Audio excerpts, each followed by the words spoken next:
made worldwide, right here in the UAE. Right, concern about infections and therefore demand out of China does seem to be weighing on oil this morning. We're down to 82.98. Taking stock with the Dubai financial market, sustainably accelerating business and individual wealth. All right, let's take stock of how much money the IPO market has made globally this year. New report out from EFG Hermes puts it at over $90 billion, and around 12% of that comes from us. So very pleased to be joined in the studio by Samir Lakhani, Managing Director of Global Capital Partners. Samir, it's lovely to see you. Thanks for joining us. Good morning.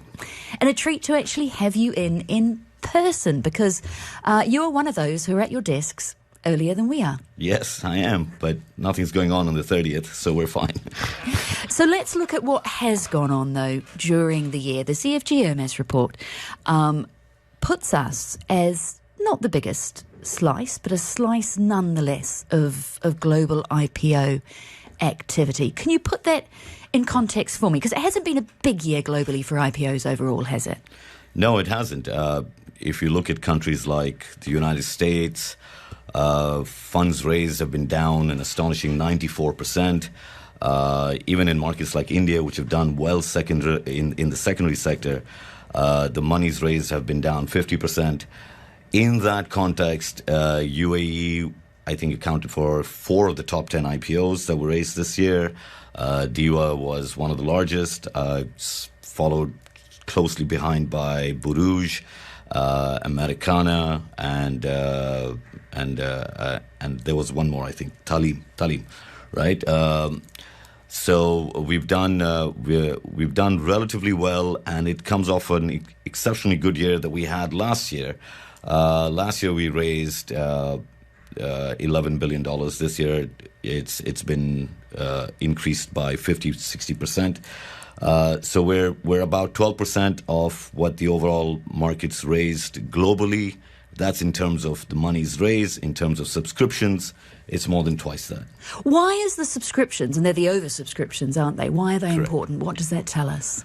It's a function of liquidity. It's a function of the fact that there's a lot of investor interest. Yes, there is some concern that has been expressed about the leveraging that goes on over here. But the fact that there's a lot of money sloshing around in the marketplace over here, particularly in the retail sector, indicates that we have a lot of appetite for these kind of IPOs. Talk to me about the leverage situation. How different are we from more established markets? Well, in the U.S., the SEC typically allows 50% margin. That's the case in most developed markets, but there are ways around that in those markets as well. Over here, they have put in constraints. They have put in parameters to limit the amount of leverage. Just like any other market, there are ways that you can get around it.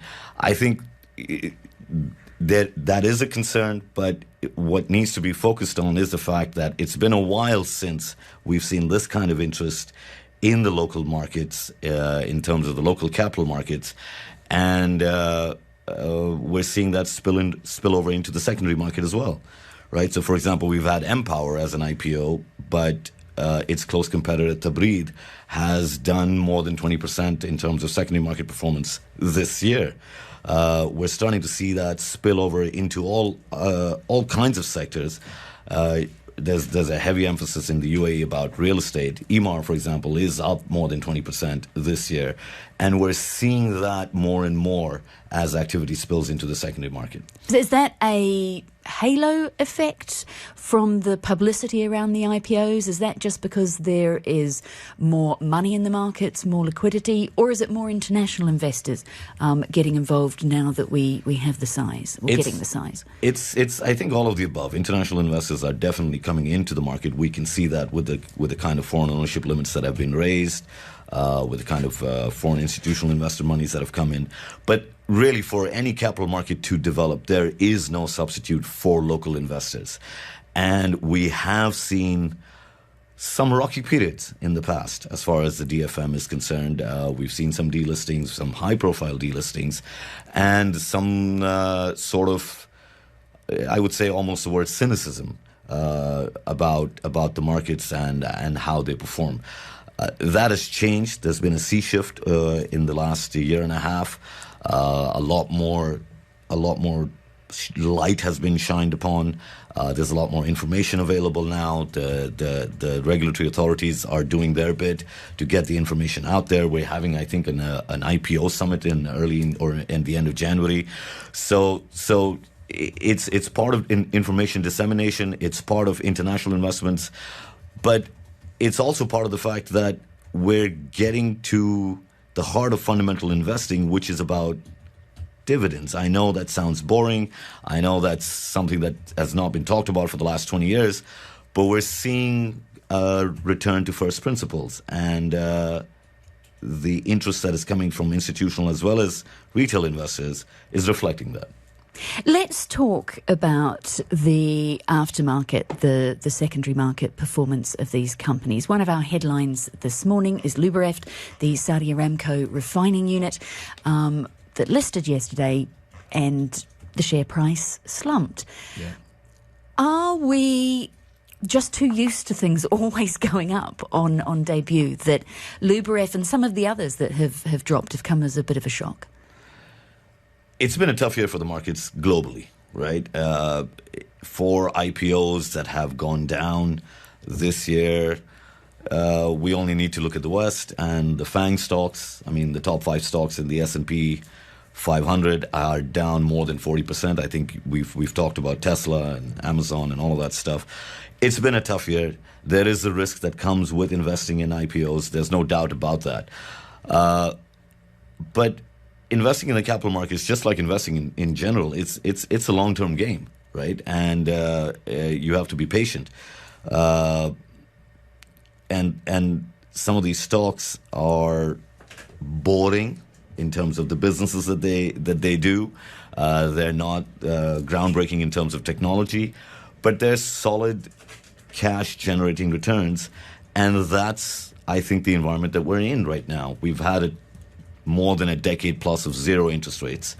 And now with interest rates at 4.5%, you need a higher hurdle, both in terms of cash and in terms of performance, for investors to get excited by. And that's coming from the boring sector, the boring sectors. You make a good point, and we've just got 1 minute left with you. As interest rates rise, so does the payoff that you get, not just for keeping money in a bank account, but fixed term deposits and the rest of it. What happens to our dividend-bearing stocks when there are other alternatives for a safe-ish return? Okay, so the cost of capital has gone up, right? When you have interest rates at 1%, the present value of $100 10 years from now is $91. When it's 5%, the present value is $60. So the fact that you're seeing these dividend companies, these dividend-oriented companies that are giving these kind of returns, is implying that investors are having a shorter-term horizon to risk. We're not going to be so patient with loss-bearing companies as we were in the past. We've seen, for example, in 2009 to 2022, the S&P rose 7-fold, but also between 1965 and 1982, the S&P did nothing, right? So I think we're in that period where dividends will start to outperform. Sumail Lakhani, unfortunately, we do have to leave it there this morning. Managing Director of Global Capital